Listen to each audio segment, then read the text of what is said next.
बिहार में जमीनी विवाद को लेकर काफी मामले चल रहे हैं। कई सारे विवाद जमीन को लेकर अक्सर सामने आते रहते हैं। राजस्व अधिकारियों की अगर बात की जाए तो राजस्व अधिकारियों की कई सारी शिकायत आती है कि बिना पैसे लिए कोई काम नहीं करते हैं, या फिर अगर कोई मामला है तो उसको रखे रहते हैं, सही समय पर उस मामले का निष्पादन नहीं किया जाता है। आए दिन इसको लेकर भी नए नए फरमान जारी किए जा रहे हैं। जी हां, दाखिल खारिज को लेकर कई तरह के मामले लंबित है। पटना जिले में दाखिल खारिज, म्यूटेशन और परिमार्जन मामले की लंबित संख्या प्रशासन के लिए एक गंभीर चिंता का विषय बन गई है। डिप्टी सीएम और राजस्व मंत्री विजय कुमार सिन्हा ने सभी अंचल अधिकारी सीओ को 31 दिसंबर यानी आज तक लंबित मामलों के निष्पादन का अल्टीमेटम दे दिया था, लेकिन जिले में कुल 17,242 दाखिल खारिज मामले अभी भी लंबित हैं। प्रशासन ने चेतावनी दी है कि यदि आज शाम तक इन मामलों का निपटारा नहीं हुआ तो संबंधित अंचल अधिकारी और राजस्व कर्मचारियों के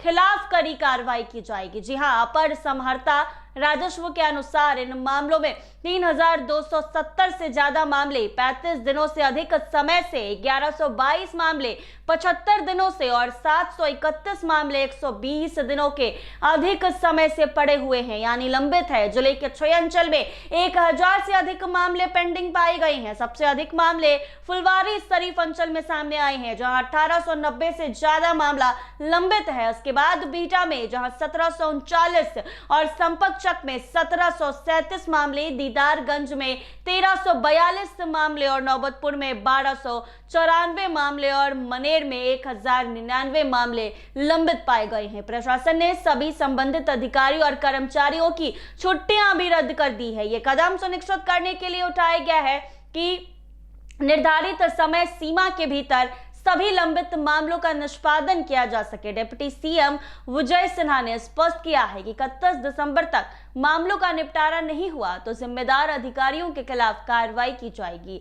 जिलाधिकारी डॉक्टर त्यागराजन एसएम ने सभी डीसीएलआर को निर्देश दिया है कि वो दाखिल खारिज, परिमार्जन, नापीवाद और सरकारी जमीन से जुड़े मामलों का संपूर्ण ब्यौरा प्रस्तुत करें। उन अंचल की रिपोर्ट जिन्होंने पूरी जानकारी नहीं दी है, उसके आधार पर संबंधित सीओ और राजस्व कर्मियों के खिलाफ कार्रवाई की जाएगी। कानूनी प्रावधानों के अनुसार दाखिल खारिज मामलों का निपटारा 35 दिनों के भीतर करना अनिवार्य है। पटना जिले में अधिकांश अंचल इस नियम का पालन नहीं कर रहे। लंबित मामलों की संख्या और उनकी अवधि को देखते हुए प्रशासन ने सख्त चेतावनी जारी कर दी है। परिमार्जन मामलों की स्थिति भी गंभीर है।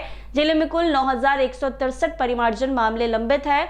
इनमें सबसे अधिक धनरुआ में है, जहां 1013 और फुलवारी शरीफ में 943, बीटा में 750 से ज्यादा, नौबतपुर में 730, संपकचक में 670 से ज्यादा, दानापुर में 667 और मोकामा में 609 मामले लंबित है। समय के हिसाब से देखें तो संपकचक में 351 मामले 35 दिनों के अधिक समय से पड़ा हुआ है, बीटा में 78 मामले 75 दिनों से अधिक के समय से है, जबकि दीदारगंज में 70 मामले 120 दिनों से अधिक समय से लंबित है। राजस्व विभाग ने स्पष्ट कर दिया है कि निर्धारित समय सीमा में सभी लंबित मामलों का निपटारा करना सभी अधिकारी और कर्मचारियों की जिम्मेदारी है।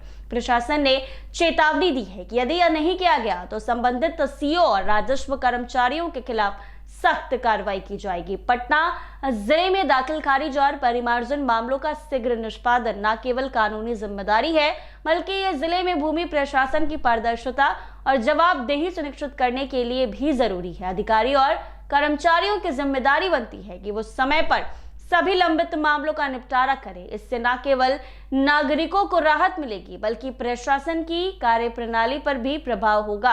प्रशासन का अल्टीमेटम ये दर्शाता है कि अब अधिकारी और कर्मचारियों के पास बहाना नहीं है। निर्धारित समय सीमा के भीतर मामलों का निष्पादन जरूरी है। अब यह देखना महत्वपूर्ण होगा कि क्या पटना प्रशासन अपने अल्टीमेटम को लागू कर पाता है और लंबित मामलों का निपटारा कर पाता है या फिर नहीं, क्योंकि समय बस आज भर का है। तमाम अधिकारियों की छुट्टियां रद्द कर दी गई है। आज शाम से पहले सभी मामलों को खत्म करने की बात जो है वो कही गई है, वरना कार्रवाई की जाएगी। ऐसे ही तमाम अपडेट्स के लिए बने रहे NBC 24 के साथ।